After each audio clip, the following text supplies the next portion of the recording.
আপনি আসলে সেই ক্ষমতাটা দখল করতে চেয়েছিলেন, অথচ আমরা উল্টা শুনেছি, আপনার মুখেও শুনেছি, যারা ওই সময় কুশলভ ছিলেন তাদের মুখেও শুনেছি যে আপনাকে আসলে অফার করা হলো, আপনি সেটি ফিরিয়ে দিয়েছিলেন।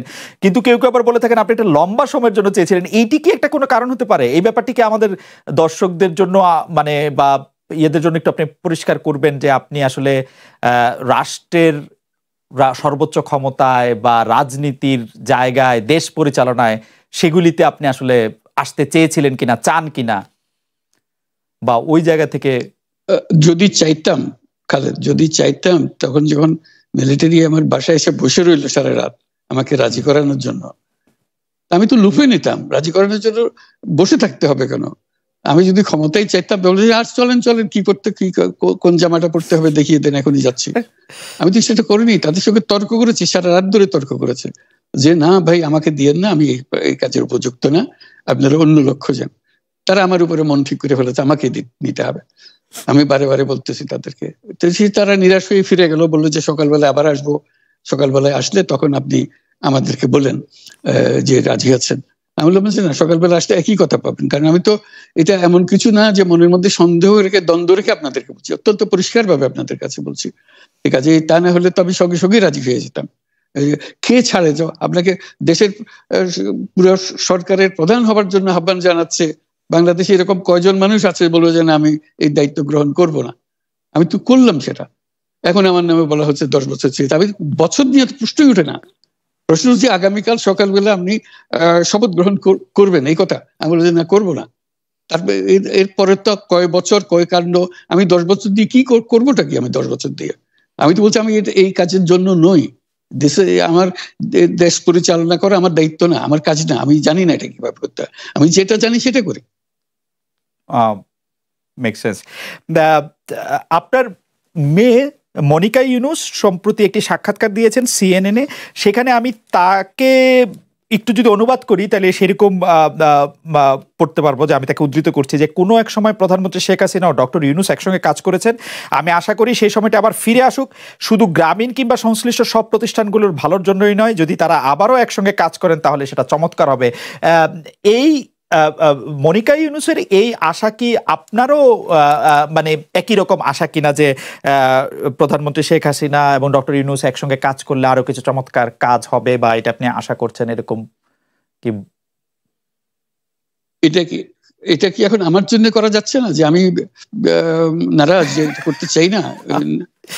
তুমি ভাবখানা এমন করছো যে আমি আপত্তি করছি, আমি কাজ করতে চাই না। আমাকেও যে বললাম চোর বদমাইশ করে রেখেছে, সেখানে কাজ করার তো কথাই উঠছে না। আমার নাম উঠলেই ওনার রাগ উঠে যায়। আমাকে সুদখোর না বললে ওনার মন তৃপ্ত হয় না। আমাকে চুবিয়ে না ডুবালে, পদ্মা নদীতে আমাকে চুবিয়ে না ডুবালে ওনার মনে শান্তি আসে না। ঠিক আছে, আমি কি করে বলবো? ওনাকে বলতে তো হবে, ওনাকে যদি কিছু বলতে হয়। পদ্মা নদীর কথাটা যখন উঠলই, পদ্মা ব্রিজ সম্পর্কে যে কথাটা সরকারের উচ্চ মহল থেকে এটা বলা হয় যে আপনি আপনার ক্ষমতা ব্যবহার করে বা আপনার পরিচিতি ব্যবহার করে বা আপনার যে একটা সাংঘাতিক রকমের গ্রহণযোগ্যতা সারা দুনিয়াতে আছে, যেটি আসলে ওয়ার্ল্ড ব্যাংক সহ অন্য জায়গায় আছে, সেটি দিয়ে আসলে আপনি পদ্মা সেতুটা বাংলাদেশ যাতে ঋণ না পায় সেটির জন্য আপনি চেষ্টা করেছেন। এই ব্যাপারটা নিয়ে কি আপনি একটু কিছু বলবেন, যে এটা আপনার বিরুদ্ধে একটা অভিযোগ? কি বলবো, এটা বলো, এটা হাস্যকর একটা কথা মুখ থেকে বলে ফেললো চোর ডাকাতের মতো, এটাও আরেকটা বলে ফেললো, এটাই সত্য হয়ে গেল। আমরা যে বারে বারে বিবৃতি দিলাম তখন এটা প্রশ্নই উঠে না। আমরা বাংলাদেশের নাগরিক হিসেবে আমরা গৌরবান্বিত যে এই পদ্মা সেতুর উপরে আমরা একটা সেতু বানাতে পারবো, এটার জন্য আমরা সবাই চাই। কাজে এটা তো বিরোধিতা করার তো প্রশ্নই উঠে না। কেন বিরোধিতা করবো? দেশে যে একটা বড় রকমের ঘটনা ঘটতে যাচ্ছে সেটা তো আমরা সবাই সমর্থন করেছি। তিনি বলেই চললেন। এখন একজনে বলতে থাকলে তো আমার করার কিছু তো নাই। উনি এত শক্তিধর যে এখানে আমার কথা তো কিছুই থাকে না। ওনার সব সরকারের যাবতীয় প্রচার যন্ত্র ওনার হাতে। আমার তো আমার গলার যত তীক্ষ্ণ। আপনি তো কথা বলেন না, বললে তো নিশ্চয়ই আপনার সাথে না। একটি প্রশ্ন আসছে যে পদ্মা সেতুর যখন উদ্বোধন করা হবে তখন কি আপনাকে নিমন্ত্রণ জানানো হয়েছিল? মানে রাষ্ট্রের পক্ষ থেকে এরকম বলা হয়েছিল যে আপনাকেও নিমন্ত্রণ জানানো হবে, বা আপনি মনে আছে কিনা? মনে পড়ে না, এরকম করছে। আচ্ছা, আচ্ছা, আমি একটু যে বিষয়টি নিয়ে আপনি আসলে শুরু করেছিলেন যে আপনার প্রতিষ্ঠান জবরদখল করা নিয়ে, সেই জায়গাটার মধ্যে একটু আসি। আমাদের যে আন্ডারস্ট্যান্ডিং, সেই আন্ডারস্ট্যান্ডিংটা হচ্ছে এরকম: আপনার হাত দিয়ে যখন গ্রামীণ টেলিকমের প্রতিষ্ঠা হয় তখন এর আয় থেকে আপনি গ্রামীণ ব্যাংকের সদস্যদের জন্য ব্যয় করার কথা বলেছিলেন বা ভেবেছিলেন। আপনি গ্রামীণ ব্যাংক থেকে চলে আসার সময় বা ওই আগে পরে আমরা দেখেছি যে সে আর্টিকেল অফ অ্যাসোসিয়েশনটা আসলে ওই একই রকম নাই, বদলানো হয়েছে। তো গ্রামীণ ব্যাংকের বা গ্রামীণ টেলিকমের এই বেনিফিশিয়ারি থেকে গ্রামীণ ব্যাংকের সদস্যদের আসলে বাদ কেন দেওয়া হয়েছে, মানে এইটার পিছনে কারণ কি? এখন গ্রামীণ টেলিকমের যে লভ্যাংশ তা কোন খাতে আসলে ব্যয় করা হয়, বা মানে যে আয়টা, মুনাফা, সেটি আসলে কিভাবে ব্যয় করা হয়? গ্রামীণ টেলিকম একটা স্বতন্ত্র প্রতিষ্ঠান। এটা কোম্পানিজ আইনের 28 সেকশন 28 দ্বারা সৃষ্ট। তার অর্থ হলো যে এটাকে আইনের ভাষায় বলে হচ্ছে non dividend company, guaranteed by limited by guarantee.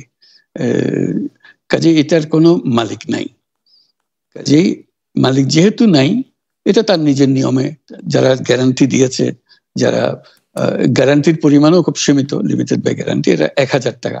মানে যদি যত তোলপাড় হয়েও যায় কোম্পানিতে, বহু পাওনা থেকেও যায় লোকজনের, যারা এটার পরিচালনা পরিষদে আছে তাদের দায়িত্ব হবে 1000 টাকা পর্যন্ত, এর দায়ী থাকবে 1000 টাকা পর্যন্ত, এর বেশি তার দায়িত্ব থাকবে না। কাজে এত সহজ সরল একটা জিনিস। তো সেটাই হলো গ্রামীণ টেলিকম।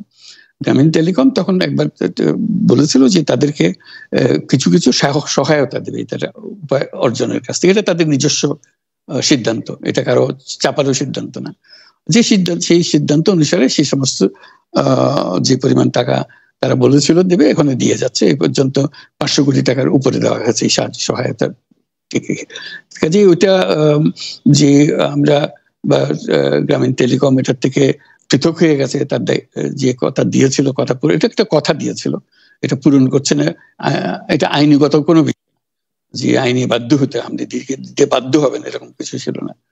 কাজে এই ধরনের বিষয়টা এই টেলিকমের বিষয়ে বলা।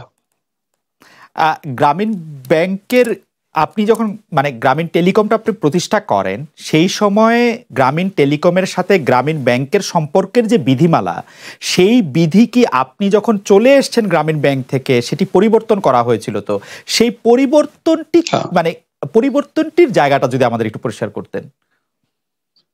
পরিবর্তন ছিল যে আগে এটা নমিনেট করতে পারতো গ্রামীণ ব্যাংক, চেয়ারম্যান পদের জন্য একজন লোক নমিনেট করতে পারতো। আমরা যেহেতু গ্রামীণ ব্যাংক থেকে আমাদেরকে সরিয়ে দেওয়া হয়েছে, তখন আমরা মনে করলাম যে এটা রাখার আর দরকার নাই। গ্রামীণ টেলিকম থেকে সেই পদটা আমরা পরিষ্কার করে দিয়েছি যে এখন এটা দরকার নাই। এইটুকুই পরিবর্তন হয়েছে। এটা ন্যায়সঙ্গতভাবে পরিবর্তন করার ধারা অনুযায়ী যা যা করতে হয় সেটা করা হয়েছে। এতে তার ইচ্ছা বা তার কর্তব্য, তার করণীয় যে অবজেক্টিভস আছে, কোথাও পরিবর্তন হয় নাই। এই ক্ষেত্রে আমাদের এই বিষয়ে আর কি এইটাই আমাদের আরেকটা প্রশ্ন, সেটা হচ্ছে যে গ্রামীণ টেলিকম কি গ্রামীণ ফোন থেকে প্রায় 37% লভ্যাংশ পায়, যে এবং যদি পায় 34% লভ্যাংশ পায়, সেই 34% লভ্যাংশের যে টাকাটা, সেই টাকাটা কোথায় বা কি উদ্দেশ্যে ব্যয় করা হয়? সেই সামাজিক ব্যবসায়, যেটি আসলে আপনার প্যাটেন্ট করা সোশ্যাল বিজনেস, সেটির কাঠামোটা আসলে কি, বা সেটি কিভাবে আপনি করেন? সামাজিক ব্যবসা হলো এমন একটা নতুন ধরনের ব্যবসার চিন্তা, যেটা আমরা প্রমোট করছি, আমরা নিজেরা প্র্যাকটিস করছি। যেটা ব্যবসা মানে হলো মুনাফা করা, ব্যক্তিগত মুনাফা করা, এবং তার লক্ষ্য হলো সর্বোচ্চ মুনাফা করা। এটি হলো ইকোনমিক্সের নিয়ম, যে সর্বোচ্চ মুনাফা যদি করি সবকিছু ঠিকঠাক মতো চলবে। আমরা বললাম যে এটা ভুল জিনিস, যে সর্বোচ্চ মুনাফার মধ্যে দিয়ে মানুষকে এক রকমের নেশাগ্রস্ত করেছে। এই মুনাফার নেশার মধ্যে তাকে ঢুকিয়ে দেওয়া হয়েছে। এই মানুষকে এই মুনাফার নেশাগ্রস্ত মানুষ হিসেবে এটা আমরা কল্পনা করতে পারি না। আমরা বলছি যে এটা মুনাফা সে করবে, সর্বোচ্চ মুনাফা করবে, কিন্তু অন্য ধরনের ব্যবসা আছে। ব্যবসা এখন শুধু এক প্রকারের ব্যবসা আছে, যে ব্যবসাতে শুধু মুনাফা সর্বোচ্চকরণ, এটাই হলো নির্দিষ্ট নিয়ম। আমরা বলছি আরেক রকমের ব্যবসা, যেটা হলো মানুষের সমস্যার সমাধান করা, মুনাফার জন্য কোনো রকমের ইচ্ছা তার না থাকা, মুনাফা বিহীনভাবে কোনো মুনাফা, ব্যক্তিগত মুনাফা না নিয়ে শুধু সমস্যা সমাধানের জন্য ব্যবসা করা, এটাকে আমরা বলছি সামাজিক ব্যবসা। এই অর্থ দিয়ে আমরা সামাজিক ব্যবসাগুলো প্রতিষ্ঠা করছি, একটার পর একটা সামাজিক ব্যবসা প্রতিষ্ঠা করছি, যে কারণে আমরা এটার মধ্যে শরিক হয়েছিলাম, যে আমরা পুরো গ্রামীণ ফোনকেই সামাজিক ব্যবসা করার চেষ্টা করেছিলাম। সেটা টেলিনরকে আমরা রাজি করাতে পারিনি, কাজে টেলিনর বলছে যে না আমরা ব্যবসা করব, কাজে আমরা ওটা না পেরে শুধু গ্রামীণ টেলিকমকে আমরা সামাজিক ব্যবসা হিসেবে রেখেছি। এর থেকে যে মুনাফা হয়, মুনাফার সমস্ত টাকা বিভিন্ন সামাজিক ব্যবসা সৃষ্টির কাজে ব্যবহৃত, এখনো তাই হচ্ছে। গ্রামীণ টেলিকমের যে আয়, মানে অর্থাৎ 34% ফ্রম গ্রামীণ ফোন, তো সেটার বিভিন্ন সামাজিক ব্যবসার ক্ষেত্রে আপনি এটি ব্যবহার করছেন। আমাদের আরেকটি প্রশ্ন এরকম আসে যে এই যে সামাজিক ব্যবসা আপনি কোনটা শুরু করছেন বা কিভাবে শুরু করছেন বা কোনটা চালু করছেন, কোনটা চালু রাখছেন, সেই সিদ্ধান্ত নেয়ার প্রক্রিয়াটা সম্পর্কে আমাদের বলবেন। কেউ কেউ বলে থাকেন যে ডক্টর মোহাম্মদ ইউনূস একজন ভিশনারি, একজন স্বপ্নিক, তিনি যেভাবে চান সেভাবেই সেটি হয়ে থাকে, আসলে অন্য কারো খুব বেশি কিছু বলার বা করার থাকে না, বা প্রক্রিয়া বা যেটি আমরা বলি। এরকম মানুষ কি শুধু আমাকেই দেখছেন, আর দেশে আরো এরকম মানুষ আছে যারা যে কথা বলে সেটাই হয়, সেটা মেনে নেয়? না, আপনার ক্ষেত্রে এটা হয় কিনা সেটা আমরা, আপনার ক্ষেত্রে সেটা হয়, আপনার ক্ষেত্রে সেটা হয় কিনা? যে হতে পারে আমার ক্ষেত্রে যদি এটা কনভিন্সিং মনে হয়, বোর্ড যদি সেটা গ্রহণ করে, এটা বোর্ডের সিদ্ধান্ত। আমি যত কথাই বলি না কেন, শেষ পর্যন্ত এটা মিনিটসে রাখা হবে যে এটা বোর্ডের সিদ্ধান্ত। যে বোর্ড সিদ্ধান্ত নিয়েছে বলে এটা গ্রহণ করা। এটা কার গলার জোর বেশি, কার ক্ষমতার জোর বেশি, কার চিন্তার জোর বেশি, এগুলো ভিন্ন জিনিস, এগুলো আইনে দেখে না। আইন দেখে যে বোর্ডের সিদ্ধান্ত কেনা। এই আপনার সামাজিক ব্যবসার যে মডেল, যেটার কিছুটা ইন্ট্রোডাকশন আপনি আমাদের দিলেন, সেটা সারা পৃথিবীতে অনেক জনপ্রিয় হয়েছে। অনেক জায়গাতেই আমি এটা নিয়ে অনেক ধরনের আলোচনা শুনি, কি ইউনিভার্সিটিতে, কি রাজনৈতিক অঙ্গনে।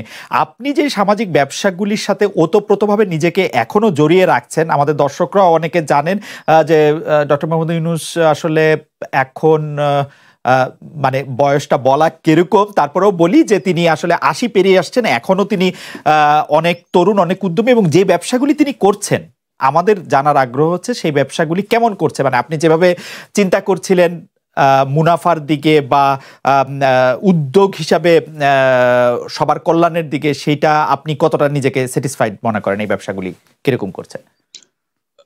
আমি খুব উৎসাহিত বোধ করি যে সারা দুনিয়া থেকে যে প্রবল সাড়া পাচ্ছি, এটার জন্য বিভিন্ন দিকে এটা আসছে। আজকে বাংলাদেশ হলো এটার কেন্দ্রভূমি, সবাই তাকিয়ে থাকে আমরা কি বলছি, কিভাবে করছি, আমাদের কথা, আমাদের কাজ অনুসরণ করে। এটাকে পৃথিবীর সমস্ত দেশ এটাকে অত্যন্ত সম্মানের চোখে দেখে। এই যে বলা হয় যে উনি অনেক সম্মানী, ওনার অত বড় রকমের একটা গ্রুপ আছে যাতে প্রমোট করার জন্য, ওনার পরিচিতি বাড়ানোর জন্য। এটা আমার পরিচিতি বাড়ানোর জন্য কোনো প্রতিষ্ঠান নিয়োজিত নাই, কনসালটেন্সি ফার্ম নিয়োজিত নাই। আমার এটা হলো যে কথাটা বলি সেটা মনে লাগে, মনে দাগ কাটে। যেমন একটা উদাহরণ দিই, মাঝখানে একটা কথা শুরু করলাম, এটা খুব ইন্টারেস্টিং, যে বললাম যে এই যে আমাদের স্পোর্টস, খেলাধুলা, এটার একটা প্রচন্ড রকমের সামাজিক শক্তি আছে যেটা আমরা অবহেলা করি, এবং কথাটা হচ্ছে বাংলাদেশকে কেন্দ্র করে। আমি বলি যে বাংলাদেশে যখন আমাদের ফুটবল কাপ, ওয়ার্ল্ড কাপ হয়, বাংলাদেশের গ্রামে গঞ্জে শহরে বাড়িতে নানা দেশের পতাকা ওড়ে। আমার কাছে মজা লাগে, এত দেশের পতাকা ওড়ে, গ্রামে যারা চেনে না জানে না এরকম দেশের পতাকা ওড়ে।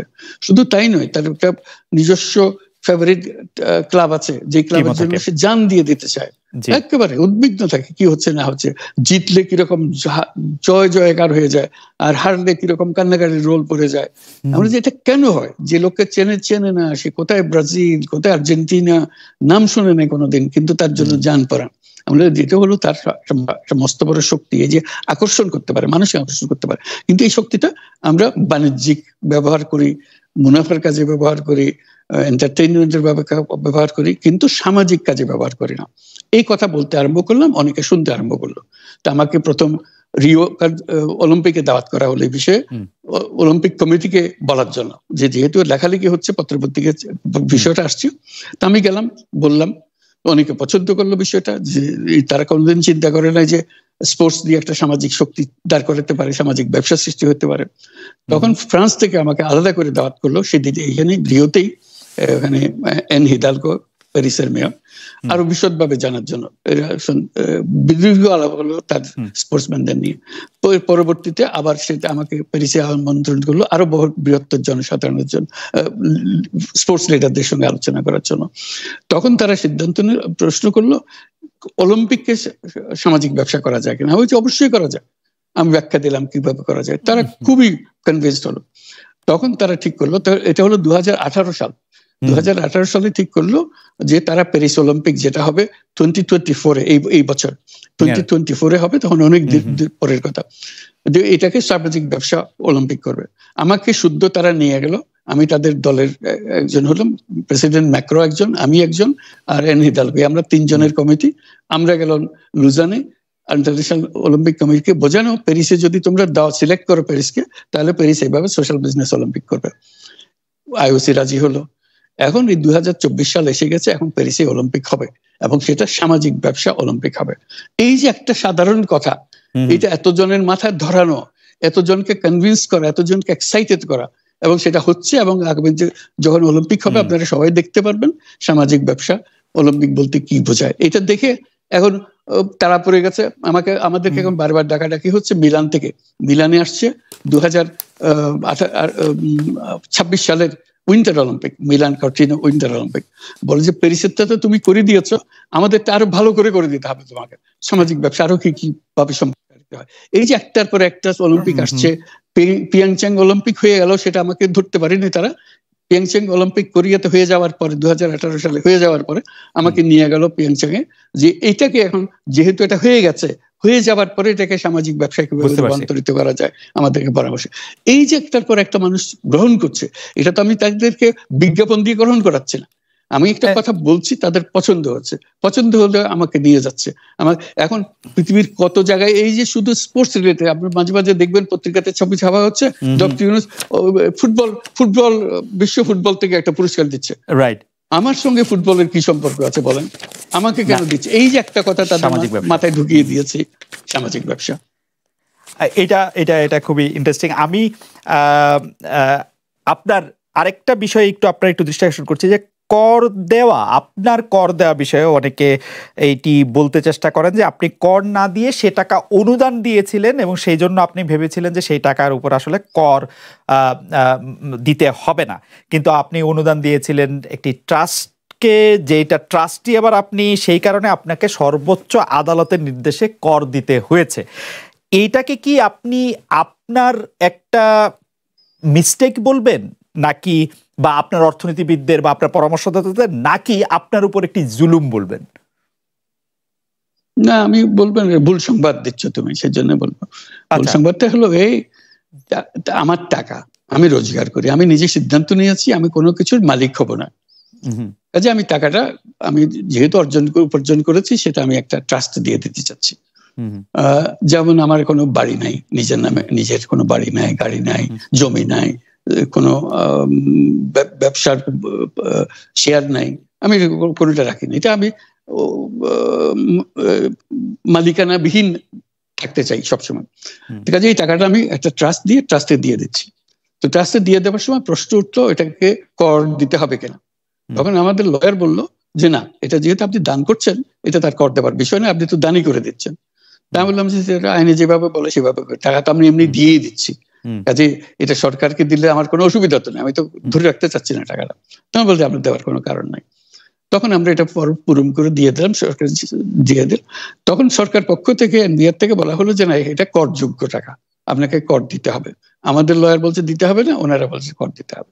তখন আমি বললাম যে ঠিক আছে, আদালতের কাছে যা, আদালত যেটা বলে সেটাই হবে। আমার মূল জিনিসটা হলো আদালতে গেছি আমি, সরকার কেউ বলেনি আমাকে আদালতে যাওয়ার জন্য। আমি আদালতে গেছি তার একটা নিষ্পত্তি করার জন্য, এটাকে কর দিতে হবে না দিতে হবে না। তখন আদালত বিচার করে বললো কর দিতে হবে। যেদিন আদালতে বললো কর দিতে হবে, সেদিন আমি আদালত দিয়ে দিছি। কেউ আমাকে কর না দেওয়ার অভিযোগ করে নাই, কেউ আমাকে চিঠি লেখে নাই, কিচ্ছু না। ভাবকানাই হচ্ছে এরকম যে আমি ধরা পড়ে গেছি, কর দিই নেই, কাজে নোটিশ এসছে, তারপরে আমি, ওরকম তো না। আমি নিজে শতপ্রবৃত্ত হয়ে, যেহেতু আমাদের উকিল বলছে যে এটা লাগবে না, আর সরকার বলছে লাগবে। তা আমি বললাম যে তাহলে নিষ্পত্তি করার জন্য আদালতের কাছে পরামর্শ চাও। আদালতের কাছে পরামর্শ চেয়েছে, আদালত দিয়েছে, পরামর্শ দিয়েছে, আপনাকে দিতে হবে। যে মাত্র বলছে দিতে হবে, সঙ্গে সঙ্গে চেক করে দিয়ে দিয়েছে, 24 ঘন্টার মধ্যে দিয়ে দিয়েছে। এটার টাকার উপর আমার কোনো লোভ নাই, এই টাকা ধরে রাখার জন্য তো আমি দিইনি। আমি দান করে দিচ্ছি, ট্যাক্স দিতে হবে কি দিতে হবে না এটাই ছিল বিবেচ্য বিষয়, এবং সেটাই আমি প্রার্থনা করেছি। কেউ সরকার পক্ষ থেকে আমাকে একটা চিঠি লেখে নাই। মানে আদালতের অনেকগুলি পর্যায়ে আপনার আইনজীবীরা এই ট্যাক্সটা যে আপনার উপরে অ্যাপ্লিকেবল না সেটা বলতে চেষ্টা করেছেন, সেই জন্য মনে হয় যে না, কোনো পর্যায়ে না, একটাই পর্যায়ে, শুধু একবারই হয়েছে। আর বাকিটা হলো এনবিআর আমাকে চিঠি দিচ্ছে যে আপনার কর দিতে হবে। ওকে, আমাদের প্রশ্ন কর দিতে হবে কিনা সেটা আমরা করার জন্য আদালতে গিয়ে। আচ্ছা, ঠিক আছে। আমি এটা কর ফাঁকির বিষয় না, বাপকানা এটা কর ফাঁকি দিচ্ছেন উনি ফাঁকি দিচ্ছেন না, উনি চেষ্টা করতে জানতে চাচ্ছে আইনটা কি, এটুকু জানতে চাচ্ছি শুধু। আচ্ছা, আইন আদালত প্রসঙ্গে আমি তো আমার রিটার্নে পরিষ্কার বলেছি আমি যে টাকা দিই না, এইভাবে দিলাম, আপনাদেরকে জমা দিলাম। ওরা বলছে যে এখানে দিতে হবে, তারপর প্রশ্ন উঠলো, এটাই হলো বিষয়টা। মানে আপনি জানানোর পরে প্রশ্নটা উঠেছে যে আসলে আপনাকে কর দিতে হবে, মানে আপনি যখন জানিয়েছেন আমি জানতে চেয়েছি এবং সেটা আমাকে জানিয়েছে, আমি তো কর দিয়ে দিয়েছি। এটা কর ফাঁকির কোনো বিষয়ই না, যেভাবে বলা হচ্ছে উনি কর ফাঁকি দিচ্ছেন, ধরা পড়ে গেছেন। ধরা কিসের জন্য পড়বে না? উনি তো টাকা নিজের কাছে রাখতে চাচ্ছেন না, ওই নিজের টাকা দিয়ে দিচ্ছেন। ওই বিষয়টা আসলে কি বলে যে আপনি যে ট্রাস্ট করতেছেন সেই ট্রাস্টের ট্রাস্টিও আপনি, সেজন্য এটাকে কর দিতে হবে, বা ওইটা একটু যদি আপনি ট্রাস্ট করলে আপনি ট্রাস্টি হবেন না? আপনি কি ট্রাস্ট করেছেন কোনোদিন? না, মানে যে ট্রাস্ট করে সে তো ট্রাস্টি হয়, সেজন্যই তো ট্রাস্ট করে সে। রাইট, ট্রাস্ট করে কি জন্য? তো মানে এইটা কি এরকম একটা বলা, মানে কেউ কেউ যে বলতে চেষ্টা করে যে আপনার টাকাই একটু আপনি অন্যভাবে আপনার কাছে রাখলেন, বা এইটা মানে আমার টাকা আমি রাখলাম না, দিয়ে দিলাম। আমার কাছে ছিল টাকাটা, আমি দিয়ে দিলাম যাতে আমি এটা নিজের কাজে ব্যবহার করতে না পারি। ওখানে বলা আছে কি কি কাজে ব্যবহার করা হবে। আমি স্বতঃপ্রবৃত্ত হয়ে আমার টাকা একটা ট্রাস্ট করে দিয়ে দিলাম, যেটা এইভাবে হবে, যাতে করে আরো একটা বিষয় আছে, আমার উত্তরসূরিরা, আমার যারা বংশধর হবে, তারা এই টাকা হাত দিতে পারবে না। আচ্ছা, কারণ এটা আমার টাকা না, এটা ট্রাস্টের টাকা, এটা আপনার ওয়াসিয়ত। আচ্ছা, আমি আরেকটা প্রসঙ্গ আসি যে শান্তিতে নোবেল পুরস্কার বিজয়ী ডক্টর মোহাম্মদ ইউনূসের, মানে আমি শিরোনামটার অনুবাদ পড়ছি, ধারাবাহিক বিচার বিভাগীয় হয়রানি এবং কারাদণ্ড নিয়ে উদ্বেগ প্রকাশ করেছেন 125 নোবেল বিজয়ী সহ 242 বিশ্ব ব্যক্তিত্ব। তো তারা ওই যে খোলা চিঠি যেটি প্রধানমন্ত্রী শেখ হাসিনার কাছে লেখা হয়েছে, সেইখানে এক পর্যায়ে তিনি বলেছেন, যেটাতে আমি আসলে অনুবাদটা পড়ছি, মূল চিঠিও আমার কাছে আছে। এক পর্যায়ে তারা এটা বলছেন, ফৌজদারি মামলার রায়ে অলাভজনক সংস্থা গ্রামীণ টেলিকমের 83 বছর বয়সী নির্বাহী ক্ষমতাহীন ও অবৈতনিক চেয়ারম্যান অধ্যাপক ইউনূস সহ প্রতিষ্ঠানটির 4 বোর্ড সদস্যের কারাদণ্ড দেওয়া হয়েছে। এটা স্পষ্ট যে প্রাসঙ্গিক আইনে গ্রামীণ টেলিকমকে কেবল অল্প জরিমানা করা যেত। এটি আপনাকে কেন জানতে চাইছি যে বিষয়টি নিয়ে মামলা উদ্ভব হয়েছে, আপনার কাছে, আপনি কি আপনার বন্ধুদের সাথে একমত যে আসলে মানে দণ্ডের হেরফের করা যেত, কিন্তু বিষয়টা আপনার ভুল, বা মানে অল্প জরিমানা করা যেত দিয়ে আসলে তারা কি বুঝাতে চাইছেন, বা তারা কি বলতে চাইছেন, আপনি তার সাথে আসলে একমত কিনা যে দণ্ডটা বেশি হয়ে গেছে? এটা বিচার বিভাগ ঠিক করবে, আইনজ্ঞরা ঠিক করবে, এবং ওরা কার সঙ্গে পরামর্শ করে, আমার যারা শুভানুধ্যায়ী যারা দিয়েছেন তারা কার সঙ্গে পরামর্শ করে, তাদের ব্যাপারে, এটা নিয়ে আমার বক্তব্য কিছু নাই। ওই যে 4 জনের কথা বলেছেন, যে 4 জনকে আসামি করেছে, এটা একটা মজার জিনিস।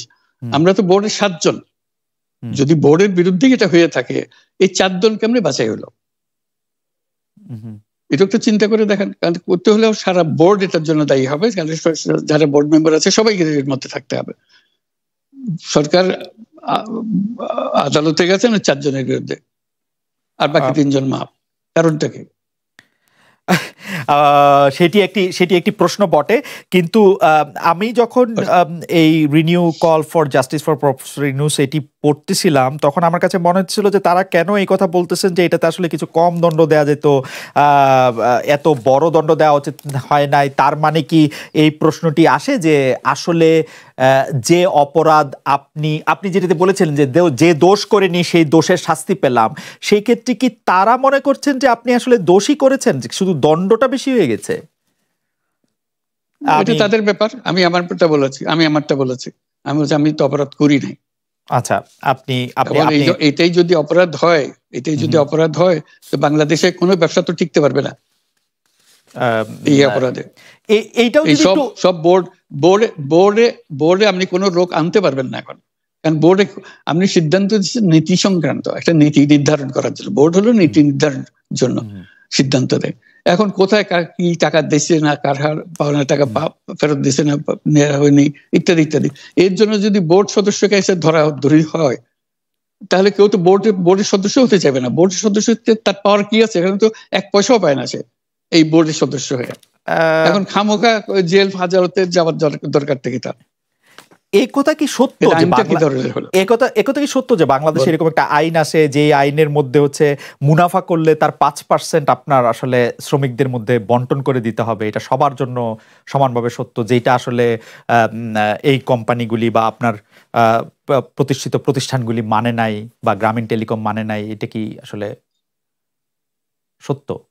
ওইটা একই ব্যাপার। আপনি যে বলেন কোম্পানি যারা টাকা রোজগার করে প্রফিট নেয়, আমাদের প্রশ্নটা সরকারের কাছে, আদালতের কাছে আমাদের প্রশ্নটা ছিল, যে কারণে আমরা আদালতে গিয়েছিলাম। প্রশ্নটা আমাদের তো এটা সেকশন 28 কোম্পানি, এখানে কোনো মালিক নাই, এখানে মালিকও মুনাফাও নেয় না, মালিকও নাই, মুনাফাও নাই। যে মালিকের মুনাফা নেয় না, যেখানে মালিকের মুনাফা নাই সেখানে শ্রমিকের মুনাফা আসবে কেন? কাজে এই বিষয়টা পরিষ্কার, এইটা আইন এখানে প্রযোজ্য হবে না, এই কথা বলে আমরা আদালতের কাছে গিয়েছি তার মতামত চাওয়ার জন্য। কাজে এখানে দোষের তো কিছু নেই, এটা ভিন্ন ধরনের, আমরা বলছি এটা ভিন্ন ধরনের প্রতিষ্ঠান। এখানে 5% দেওয়ার ব্যাপার, 5% দিতে হলে যে মুনাফা করতে হবে সে তো প্রথমত মালিককে সে মুনাফা পেতে হবে, মালিককে পেলে তারপরে বাকিরা পাওয়ার কথা আছে। কাজে এখানে তো মালিক নাই, মালিক পায় না। কাজে যেখানে মালিক পায় না সেখানে শ্রমিক পাবে কি করে? মানে কোম্পানিটি যে মুনাফা করে তার 5% শ্রমিকদের দিতে, মানে পরিচালক বা পরিচালনায় অসুবিধাটা কোথায়? মানে সেটা কি কোনো একটা প্রবলেম যে কোম্পানি যদি মুনাফা করে, ধরা যাক কোম্পানি মুনাফা করলো 100 টাকা, যেহেতু মালিক নাই, বোর্ডও নেয় না, কেউ নেয় না, কিন্তু তার 5% শ্রমিকদের দিতে, মানে সেটাতে কোথাও সংকট আছে কিনা? মানে কোনো অসুবিধা নেই, কোর্ট যদি বলে যে এটা আইন এটার জন্য প্রযোজ্য, আমরা দিয়ে দেবো। এটা কোর্টের ব্যাপার, জানিয়ে দেবে যে এই আইন এখানে, আমরা বলছি এই আইন এখানে প্রযোজ্য হবে কিনা। এটা ধরেন এনজিওর ক্ষেত্রে প্রযোজ্য হবে কিনা, এনজিওরা তো লাভ করে। এনজিওরা জিজ্ঞেস করে দেখছেন যে এনজিওরা নিজেদেরকে বলে নট ফর প্রফিট। আমরাও তো নট ফর প্রফিট।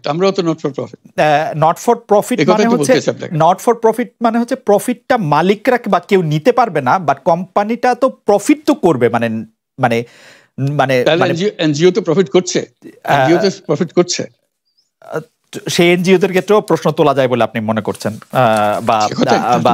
এই আইন যদি প্রযোজ্য হয় তাহলে সবার জন্য প্রযোজ্য হবে। ট্রু। আচ্ছা, আপনার বন্ধু, মানে যারা আপনার হয়ে কথা বলেছেন, সেই 242 জন বিশ্ব ব্যক্তিত্ব ওই কথাটি বলেছিলেন, যেটি প্রধানমন্ত্রী বলেছিলেন যে আপনারা কিছু এক্সপার্ট পাঠান, সেই এক্সপার্ট এসে দেখুক যে আসলে মামলা মেরিট কি আছে। তারা সাদরে সেটি গ্রহণ করেছিলেন। এইটার বা এক্সপার্ট বা লয়ার, আসলে যেহেতু এই ব্যাপারগুলি বাংলাদেশের কনটেক্সটে অনেক বেশি নতুন এবং অনেক বিষয় নিয়ে আসলে অনেক রকম প্রশ্ন তোলা যায়, তো সেই জন্য সেই এক্সপার্ট বা লয়ার একটি আন্তর্জাতিক জায়গা থেকে পাঠানোর জন্য যে প্রধানমন্ত্রীর আমন্ত্রণ যে গ্রহণ করলেন বিশ্ব ব্যক্তিত্বরা, তারপরের এটি এখন স্ট্যাটাসটা কি? মানে আপনার বন্ধুরা তো তাদের মধ্যে আইনজীবী রয়েছেন, এক্সপার্ট রয়েছেন। ওটা সরকার তরফ থেকে আর আগ্রহ দেখাচ্ছে না।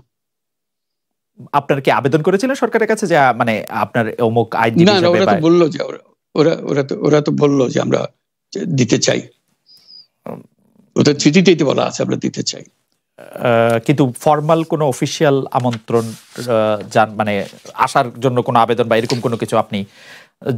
এর আগেই আসার আগেই ওনারা বলে দিয়েছেন এখন এই সময় আর নাই, এই সময় পার হয়ে গেছে। আচ্ছা,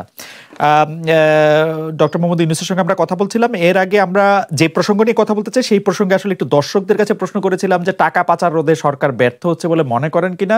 শতকরা 98% দর্শক মনে করেন যে হ্যাঁ ব্যর্থ হচ্ছে, না মনে করেন শতকরা 2% দর্শক। আমরা ডক্টর ইউনূসকে প্রশ্ন করতে চাই যে দেশের টাকা বিদেশি পাচার দেশের অর্থনীতির জন্য মারাত্মক ক্ষতিকর বলে অনেকে মনে করছেন। আপনি একজন অর্থনীতিবিদ হিসাবে আপনার কাছে আমাদের একটু প্রশ্ন যে এই ক্ষেত্রে কোন কোন জায়গায় আপনি সরকারের লুপহোলসগুলি দেখেন এবং আপনি মনে করেন যে এই ব্যাপারগুলি মানে নীতিমালায় পরিবর্তন আনা দরকার বা কোনো আইনের পরিবর্তন আনা দরকার বা আরো ভিজিলেন্ট হওয়া দরকার, কোন বিষয়গুলি নিয়ে আপনার পরামর্শ বা সাজেশন, অবজারভেশন? সেখানেই বলছিলাম আর কি, রুল অফ লটা এস্টাবলিশ করা, আইনের কোনো বিষয় না, আইনটা প্রয়োগ করতে হবে। তো আইন প্রয়োগ না করলে এগুলো তো কিছুই হবে না। এগুলো আইনের প্রয়োগ, যারা আইন প্রয়োগ কর্মকর্তা তারা ঠিকমতো করছেন কিনা, সমস্ত বিষয়টা হলো আইনের প্রয়োগ। আইন হওয়া, আইনের নির্দিষ্টভাবে প্রয়োগ করা, আইনের যেটা কন্টেন্ট ছিল, যেটা আইনের পেছনে যে কার্যকারিতা ছিল সেটাকে প্রয়োগ করা। সেটা না করলে তো কিছুই হবে না। আইনের প্রয়োগটাই আপনি আসলে বেশি গুরুত্ব দিচ্ছেন, যে আইন এক্সিস্টেন্ট আইন আসে সেই আইনের মধ্যেই এগুলি আসলে রোধ করা যায় বলে আপনি মনে করছেন, যদি আইনের প্রয়োগ হয় বা আইনের প্রয়োগ সিলেক্টিভ না হয়। একবার প্রয়োগ করা শুরু হলে তখন বুঝে কোন জায়গায় আপনার ঘাটতি আছে সেটা পূরণ করে দেবেন। এখন তো বোঝাই যাচ্ছে না ঘাটতি কোথায় আছে, কারণ আইনেরই প্রয়োগ নাই। এই প্রসঙ্গেও যদি আমি আরেকটা প্রশ্ন করি, যে অনেকে এরকম আশঙ্কা করছেন যে বাংলাদেশের অর্থনীতি আসলে খুব ভঙ্গুর অবস্থার মধ্যে আছে। এই অর্থনীতি যেহেতু বিপুল পরিমাণে বৈদেশিক ঋণ আছে, এর মধ্যে নানা ধরনের ব্যাংকিং খাতে নানা ধরনের অব্যবস্থা আছে, আপনি কি মনে করেন যে বাংলাদেশের অর্থনীতি আসলে খুব ভঙ্গুর বা মারাত্মক কোনো চ্যালেঞ্জের মধ্যে আছে? সরকারও এই চ্যালেঞ্জটার কথা স্বীকার করে, কিন্তু তারা করোনা এবং ইউক্রেন যুদ্ধের কথা বলে যে সারা বিশ্ব পড়েছে তাই আমরাও পড়েছি। আপনি এটা কিভাবে দেখেন, মানে আপনি কিভাবে কম্পেয়ার করেন বাংলাদেশ এবং সারা বিশ্বের অর্থনৈতিক অবস্থার মধ্যে? সারা বিশ্বের অর্থনীতি যেহেতু, বাংলাদেশের অর্থনীতির অবস্থা খারাপ সেটা সবাই যেমন বলছি, আমাকেও সেভাবেই বলতে হবে। যে কিভাবে সমাধান হবে সেটারও বহু সমাধান বলা হচ্ছে। কাজে এটা সরকার সেটা প্রণিধান করবেন, তাহলে হয়তো অগ্রসর হওয়া যাবে। আপনার কাছেও নিশ্চয়ই পরামর্শ চাইতে পারে। একটি প্রশ্ন এরকম যে আপনি যখন সংবাদ সম্মেলন করলেন, গ্রামীণ আপনার প্রতিষ্ঠান গ্রামীণ টেলিকম, গ্রামীণ কল্যাণ এগুলি জবরদখল করা হচ্ছে, তখন আপনি এটিও বলেছিলেন যে আপনি কিছু লোক দেখতে পাচ্ছেন যাদেরকে পরিচিত মনে হচ্ছে না। আজকে অনুষ্ঠানের শুরুতেও আপনি বলেছিলেন এই কথা, যে এবং আপনার প্রতিষ্ঠান জবরদখল হয়ে যাচ্ছে। আমরা এরকম শুনেছি যে কিছু কিছু লোক আপনাদের হুমকি ধমকিও দিচ্ছে, পুলিশের কাছে আপনি সাহায্য চাচ্ছেন, পুলিশ খুব বেশি আমল করছে না কথাটা। অন্যদিকে পাল্টা একটা সংবাদ সম্মেলন করে বলা হচ্ছে যে তাদের রাইটফুল এটা আমাদের জন্য একটু বলবেন যে এখনকার পরিস্থিতিটা আসলে কি আপনার জন্য বা আপনার গ্রামীণ টেলিকম বা আপনি যেখানে আছেন সেখান থেকে আপনি আসলে এটা কিরকম দেখছেন? আমরা ভয়ের মধ্যে আছি, আমরা ভয়ের মধ্যে আছি যে এখানে আমাদের বিল্ডিং এর সামনে একটা দলীয় একটা সভা, যেখানে আমাদের বিরুদ্ধে স্লোগান দিচ্ছে, এখানকার ছাত্রদের নিয়ে এসে তাদেরকে আমাদের ঘেরাও করে রাখছে, আমাদের বিল্ডিং ঘেরাও করে রাখছে। কাজে আমরা খুবই সংকটময় অবস্থার মধ্যে আছি। এটা জানান দেওয়ার, আপনাদের সবাইকে জানান দেওয়ার, আমরা খুব সহজ অবস্থার মধ্যে নাই। অনেকে এই কথা বলে থাকেন প্রফেসর ইউনূস যে আপনি তো ইচ্ছা করলে এই পৃথিবীর যে কোনো দেশে সেটেল করতে পারতেন, পৃথিবীর যে কোনো দেশের হয়েই আপনার যে আইডিয়াগুলি সেগুলি আপনি ডিসেমিনেট করতে পারতেন, তারপরেও আপনি বাংলাদেশে থাকছেন, বাংলাদেশে থাকাটাকেই আপনি মানে আমি যদি বলি আপনার জন্য নির্ধারণ করছেন, সেটি কারণ আপনি চাইলেই সেটি সম্ভব, সেটি কি আপনার জন্য দিন দিন কঠিন হয়ে যাচ্ছে বা আপনি এটি কেন করছেন? বা মানে অনেকে বলছেন যে আপনি আসলে, হ্যাঁ আপনার কাছে জানতে চাইছি যে আপনি তো আসলে দেশে থাকেন বিদেশে থাকেন, মানে আপনার ভৌগোলিক অবস্থানটা তো আসলে আপনার আইডিয়াগুলির জন্য খুব বড় বাধা না, মানে আপনাকে বাংলাদেশেই কেন থাকতে হবে? এটা অনেকে প্রশ্ন করেন যে মানে আপনি বাংলাদেশে থাকাটাকে কেন প্রেফার করেন? তুমি কি বলছো আমি দেশ ছেড়ে চলে যাই? না, আমি বলছি, আমি জানতে, বাংলাদেশের মানুষ তো এরকম ভাবে যে দেশ থেকে যে চলে যেতে পারে সে খুব চলে যায়। এমন কুসন্তান হলাম দেশের জন্য, এখন পরামর্শ দিয়ে আপনি দেশ ছেড়ে চলে যান, এই অবস্থা হলো আমার? মনে করি না আমার এই অবস্থা হয়েছে যে আমি দেশেরই সন্তান, এই দেশেই থাকবো, দেশের জন্য যে কাজ করি সেটাই করব, এটা যতদিন আমি বেঁচে আছি সেটাই করে যাব। আমাকে বিভিন্ন দেশ থেকে আহ্বান জানাই, আমি কেন ওখানে দেশে থাকছেন। আজকেও একটা নতুন দেশ থেকে আহ্বান পেলাম, বলে আমরা সব ব্যবস্থা করে দেবো। এটা আর একটা নতুন দেশ যোগ হলো আছে। কিন্তু আপনি বাংলাদেশেই থাকতে চান, এবং আমাদের কাছে যেটি মানে আমরা সাংবাদিক হিসেবে আপনাকে প্রশ্ন করতেই হয়, আপনি দেখেছেন যে আপনার প্রতিষ্ঠিত গ্রামীণ ব্যাংকের একটি সংবাদ সম্মেলন হয়েছে, সেই গ্রামীণ ব্যাংকের সংবাদ সম্মেলন থেকে আপনার বিরুদ্ধে যে অভিযোগ করা হয়েছে সেই অভিযোগ মানি লন্ডারিং এর। সেই অভিযোগের ক্ষেত্রে বলা হয়েছে যে আমি সবচেয়ে ডাকু বাংলাদেশে, সবচেয়ে বড় ডাকাত এদেশে, কাজে সেই হিসাবে সবাইকে জানান দেওয়া হচ্ছে, সেই হিসাবে আমি পরিচিত হয়েছি। আমি সবচেয়ে বড় ডাকাত, আমি সবচেয়ে সাংঘাতিক মানুষ যে দেশের সর্বনাশ করে যাচ্ছি, সেইভাবে পরিচিত হয়েছি। আপনি আমাদের একটু বলবেন যে আপনি বাংলাদেশের জন্য বা আপনার পরবর্তী লক্ষ্যগুলি কি সারা পৃথিবীর জন্য? আপনি তো শুধু বাংলাদেশ নিয়ে ভাবেন না, যে আপনি আসলে কি করতে চান বা কেমন দুনিয়া চান বা কেমন বাংলাদেশ চান, সেটা আপনার কি লক্ষ্য এই মুহূর্তে? ওই যে বললাম যে এটাই হলো আমাদের স্বপ্নের বীজতলা, যে আমাদের স্বপ্নগুলো একটা দাসে একটা নতুন আইডিয়া আসে, সেটা একটা বীজতলা। এটা আমরা ট্রাই করে দেখি, একটা ছোট আকারে করি, এটা সফল হলে একটু বড় আকারে করি, এটা বাংলাদেশি করি। একবার সফল হলে সারা দুনিয়া এটা লুফে নেয় দেওয়ার জন্য, সারা দুনিয়ার লোক এখানে আসে, আমাদের লোককে নিয়ে যায়, এইভাবে কাজকর্ম করছি। এটা আমরা একটা থাকছি বাংলাদেশে, করছি বাংলাদেশে, কিন্তু সারা দুনিয়ার লক্ষ্য আমাদের দিকে, আমরা কি করছি, কি চিন্তা করছি, কিভাবে এগুলো পরিচালনা করছি। এবং তার মধ্যে ব্যাখ্যা হিসেবে যেটা আমরা বারবার বলছি, আমরা একটা নতুন পৃথিবী গড়তে চাই। সেই পৃথিবী হচ্ছে 3 শূন্যের পৃথিবী, এটাও বহুবার বলা হয়েছে, তার উপরে বই লিখেছে। 3 শূন্যের পৃথিবী কি হবে? যে 0 কার্বন এমিশন, যেহেতু পৃথিবী ধ্বংস হয়ে যাবে এই গ্লোবাল ওয়ার্মিং এর কারণে, একে রক্ষা করতে হলে আমাদের 0 কার্বন এমিশন অ্যাচিভ করতে হবে। কাজে এটা এমন বিশ্ব আমাদের গড়তে হবে যেটা 0 কার্বন এমিশনের বিশ্ব হবে। 0 ওয়েলথ কনসেন্ট্রেশন। আমরা উন্নয়ন বলছি, যে উন্নয়নের সফলতা গুটিগত মানুষের কাছে যায়। এটা শুধু বাংলাদেশে না, সারা পৃথিবীর এই অবস্থা, যে সমস্ত টাকা গুটি হতে মানুষের কাছে চলে যায়। দুনিয়ার যত সম্পদ আছে এই মুহূর্তে, তার 90% যে সম্পদ, এটা হয়তো 5% লোকের কাছে। কাজে 90% 5% লোকের কাছে রয়ে গেল। এবং আগামী দিনে এটার পরিবর্তন অন্যভাবে, 90% এর জায়গায় এটা 95% হয়ে যাবে, ওই 5% এর জায়গায় এটা 3% হয়ে যাবে। অর্থাৎ লোকের সংখ্যা কমে যাবে, সম্পদের পরিমাণ তাদের কাছে অনেক বেড়ে যাবে। এটি হলো বর্তমান অর্থনীতির কাঠামো। আমরা বলছি যে এই কাঠামো যতদিন থাকবে এই পৃথিবী টিকতে পারবে না। আর তো হলো 0 আনএমপ্লয়মেন্ট। বিশেষ করে আমরা যেটা জোর দিয়ে বলি, সেটা হলো যে এই যে আর্টিফিশিয়াল ইন্টেলিজেন্স, এটা পৃথিবীকে ধ্বংস করে দেবে। কাজে তার আগে আমাদেরকে ঠিক করতে হবে টেকনোলজিকে আমরা কতদূর নিয়ে যাব, কোথায় সীমারেখা টানবো, এটা ঠিক করতে হবে। সেই পৃথিবীর নাম দিয়েছি আমরা 3 শূন্যের পৃথিবী, 30 ওয়ার্ল্ড। এই আমরা একটা পৃথিবী গড়তে চাই যেখানে এই যে 0 ওয়েলথ কনসেন্ট্রেশন, 0 আনএমপ্লয়মেন্ট এবং 0 ওয়েলথ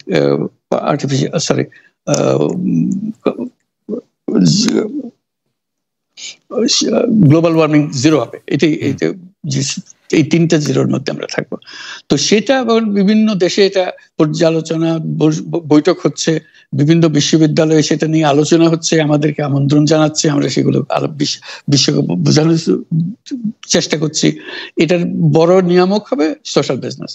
এই সোশ্যাল বিজনেসের মাধ্যমে এগুলো করা যাবে। সোশ্যাল বিজনেস সঙ্গে আসছে, সোশ্যাল বিজনেস এবং কত জায়গা থেকে কত ভিন্নভাবে এগুলো প্রসার করা হবে, সেটা আমাদের উপর আমাদের দায়িত্ব হয়। আমরা এগুলো ব্যাখ্যা করি, আমাদেরকে বিভিন্ন বিশ্ববিদ্যালয়ের মারফতে হয়। 107টা বিশ্ববিদ্যালয়ের এখন সোশ্যাল বিজনেস সেন্টার আছে।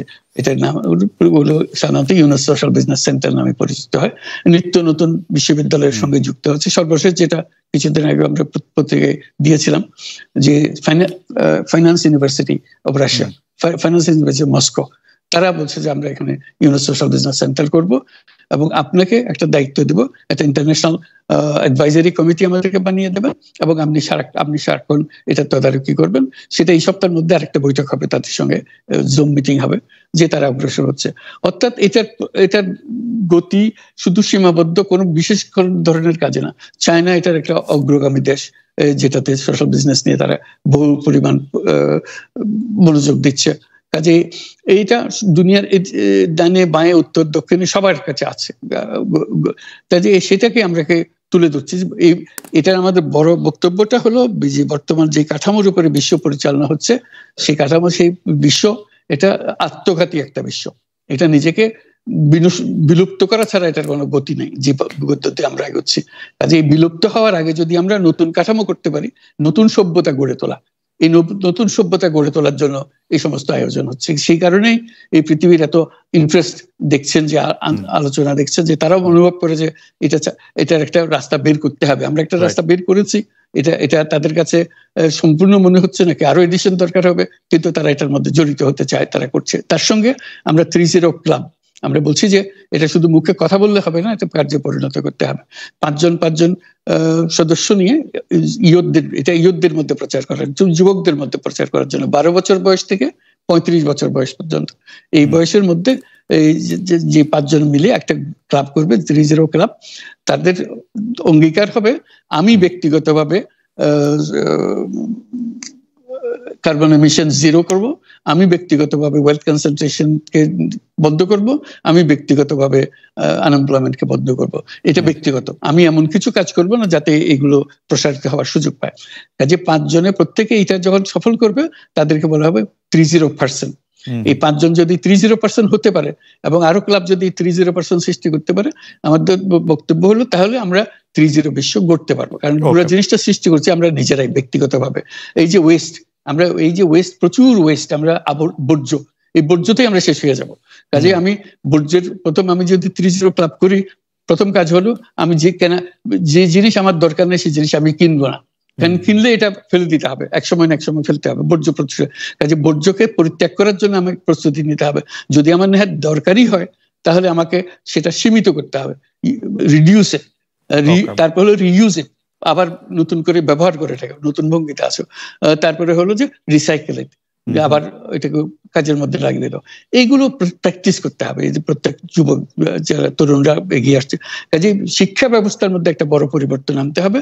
যেহেতু আমরা বলছি যে চাকরি করা মানুষের ভবিষ্যৎ না, চাকরি করার জন্য মানুষের জন্ম হয় নাই, এটা আমাদের একটা ফান্ডামেন্টাল জিনিস। এটা হলো যে আমরা সবাই এন্টারপ্রেনিয়ার, আমরা উদ্যোক্তা, আমাদের জন্ম হয়েছে উদ্যোক্তা হিসেবে, কিন্তু আমরা জোর করে শেখাচ্ছি তোমাকে ভালো করে লেখাপড়া করো, তোমার চাকরি করতে হবে। আমরা হয়ে গেছি ওই দাসপ্রথার শিকার, আমরা দাসত্ব গ্রহণ করছি। একবার যদি আমি এটা গ্রহণ করি, তাহলে আমি আর এর থেকে মুক্তি পাবো না, আমার চিন্তা শক্তি রহিত হয়ে যাবে। এটা থেকে বাইরে ওইটাকে আমরা নিয়ে আসছি যে এই এন্টারপ্রেনিয়ার হতে গেলে আরো কতগুলো পরিবর্তন হবে, বিশেষ করে ফাইন্যান্সিয়াল সিস্টেমে বিরাট রকম পরিবর্তন করতে হবে। কারণ এখন ফাইন্যান্স গরিবের কাছে আসে না, যেটা নিয়ে গ্রামীণ ব্যাংক শুরু হয়েছিল। ফাইন্যান্স আছে বড় লোকের কাছে, এই বড় লোকের কাছে আসে বলেই এই ওয়েলথ কনসেন্ট্রেশন সম্ভব হয়েছে, সম্পদের কেন্দ্রীকরণ সম্ভব হয়েছে। আমরা যদি এই ব্যাংকিং সিস্টেম পরিবর্তন না করি, তাহলে এটা চলতে থাকবে। কাজে আমাদেরকে বড় পরিবর্তন আনতে হবে ব্যাংকিং সিস্টেমের মধ্যে। সেগুলোর জন্য কি কি পদক্ষেপ নিতে হবে, সেগুলো আমাদের আলোচনার বিষয় হবে। আমরা মনে হয় যে দর্শকরা অনেকেই আপনার এই বিষয়গুলো আগে জানলেও আজকে আপনার প্রাঞ্জল উপস্থাপনে নিশ্চয়ই অনেকে এটাতে আগ্রহী হবেন। আমরা একেবারে শেষ দিকে আসছি। শেষ একটি প্রসঙ্গ, যে রোহিঙ্গারা যে বাংলাদেশে এসছেন এবং মিয়ানমারে বর্তমানে যা হচ্ছে, তার আশু কোনো সমাধান আপনি দেখেন কিনা? এই ক্ষেত্রে আপনার কোনো কিছু ভূমিকা নেওয়ার আর আছে কিনা? বিশ্ব নেতৃবৃন্দের সঙ্গে এটা নিয়ে আপনার সর্বশেষ কোনো আলোচনা হয়েছে কিনা? সেখানে একটা মানবতার একটা ক্রাইসিস চলছে, প্রশ্ন করছেন অনেকে। ডক্টর ইউনূস, এটা একটা ব্যাপক বিষয়, বড় বিষয়। এটা শুধু রোহিঙ্গা না, পুরা বার্মা বা মায়ানমার, এই পুরো জিনিসটাই একটা বড় জটিল জিনিস। এটা বাংলাদেশ এটার জন্য তার সীমান্তে অবস্থান কারণে আমরা বহুলভাবে এটার সাফার করবো এটার জন্য। কাজে এখন থেকে ঠিক করা যে এটা আমরা কিভাবে নিষ্পত্তি করতে পারি। সেখানে পৃথিবীর যারা বিভিন্ন পলিসি অ্যাডপ্ট করেন এইগুলো সমাধানের জন্য, সবাই মিলেমিশে সমাধানের উপায় বের করা, সেটা আমাদের এখন এই উদ্যোগটা নিতে হবে, যাতে করে আমরা এটা করতে পারি। শুধু দর্শক হিসেবে থেকে গেলে আমাদের হবে না, আমাদের অ্যাক্টিভ অ্যাকশনে যেতে হবে, যাতে করে এটা এই যে শুরু হলো এটা আমাদের ঘরের কাছে এসে, এবং বন্দুকের গুলি এখন আমাদের গায়ের উপরে লাগছে, আমাদের ঘরে এসে পৌঁছতেছে, এটা খুব ভালো লক্ষণ না। এই লক্ষণ থাকতে থাকতে আমাদেরকে এটা সমাধানের জন্য যে পরিমাণ উদ্যোগ দরকার সেই পরিমাণে উদ্যোগ আমাদেরকে নিতে হবে। এবার শেষ প্রসঙ্গ, আমাদের প্রযোজক আরাফাতুল ইসলাম এটি আপনার উদ্দেশ্যে একটু বলছেন, সেটা হচ্ছে যে বাংলাদেশের প্রধানমন্ত্রী শেখ হাসিনার উদ্দেশ্যে আপনি কোনো কিছু বলবেন কিনা আমাদের অনুষ্ঠান থেকে? আমার আর কি বলার আছে, আমি তো হলো দেশের সর্বস্বার্থ বদমাইশ, সেখানে আছি, কাজে আমার পক্ষ থেকে এমন কিছু বলার নেই তাকে। ডক্টর মোহাম্মদ ইউনূস, আপনাকে অনেক ধন্যবাদ। অনেকগুলি বিষয় নিয়ে আপনি আমাদের সাথে কথা বলেছেন, প্রায় 1 ঘন্টার মতো সময় দিয়েছেন, এবং